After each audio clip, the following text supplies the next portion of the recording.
This month, Qantas proudly celebrates 60 years of operations to South Africa. Qantas first commenced operations to South Africa on the 14th of November 1948, with a survey flight from Sydney via Perth, the Cocos Islands and Mauritius to Johannesburg.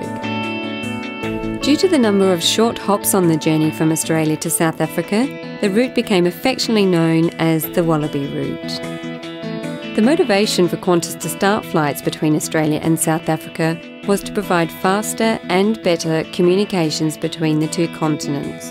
And with Lancastrian aircraft already successfully used on the Indian Ocean crossing from Australia to Ceylon, it was decided to make a survey flight over for the proposed route using a similar aircraft.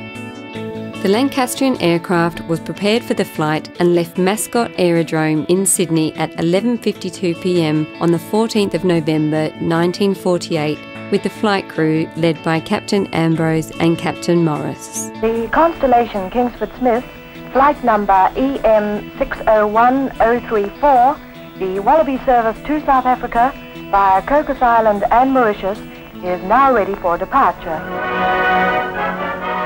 The domestic leg to Perth took 10 hours and 47 minutes. We're leaving the shores of Western Australia on a flight to the distant continent of Africa. A journey of hours, instead of the long weeks taken in travel by sea. And the Cocos Keeling Islands were reached following a further 8 hours and 39 minutes flying time. The Cocos Islands served as a fuelling stop, and once commercial passenger services commenced 4 years later on the 1st of September 1952, passengers were served a hot meal in the island dining room.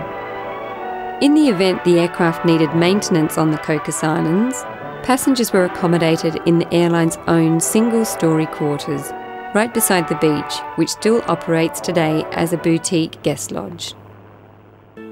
At 7:30 a.m. local time on the 19th of November 1948, after a flight of 12 hours and 45 minutes from the Cocos Islands, the aircraft arrived at Mauritius Airport. Mauritius, a land that takes you back into the heart of time. Finding Mauritius proved a little worrying for one earnest Qantas navigation officer, Jim Cowan, on the survey flight. He recalls, "Our normal technique of island landfall was to run in from a pre-dawn astrofix under the astronavigation system. The stars twinkled brightly all night, and a pre-dawn fix was obtained without difficulty. So it was with some confidence that I advised the first officer, Alan Morris, we would arrive over Rodrigues at a specific time. I became concerned when I was unable to see the island some 5 minutes before our estimated time of arrival, and I went back to the chart table to double-check my work. Little did I realise that Alan Morris, who had seen Rodrigues much earlier dead ahead, had allowed it to slip under the long nose of the Lancastrian while he pulled my leg about my poor navigation. It was obvious that, having found tiny Rodrigues, finding the second target, Mauritius, which is some 40 miles wide, was a piece of cake." Once commercial services commenced in 1952, passengers were accommodated at the Park Hotel on the residential quarter of the island. At 3:15 on Saturday the 20th of November 1948, with a flying time of 41 hours and 52 minutes, Johannesburg was reached, much to the surprise of the South Africans, whose own airlines at the time had flown none of the world's oceans and whose major sea crossing was the Mediterranean.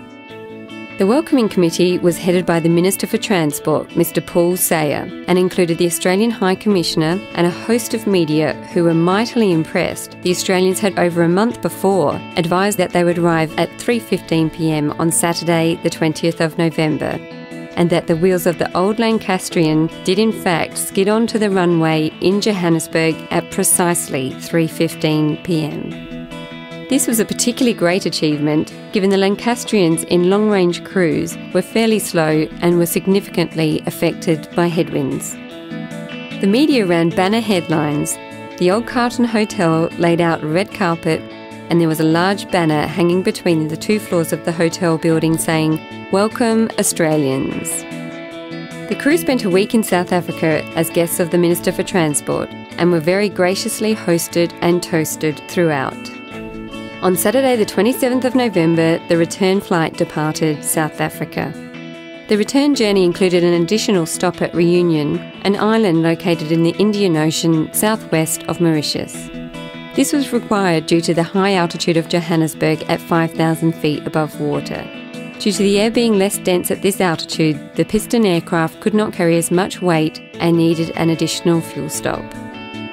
The return flight arrived back in Mascot after 81 hours and 20 minutes flying time, including 29 hours of night flying, and became the first direct flight of an aircraft from Africa to Australia. Today, Qantas operates 5 non-stop 4-class Boeing 747-400 services per week between Sydney and Johannesburg. This will increase to a daily service in 2009.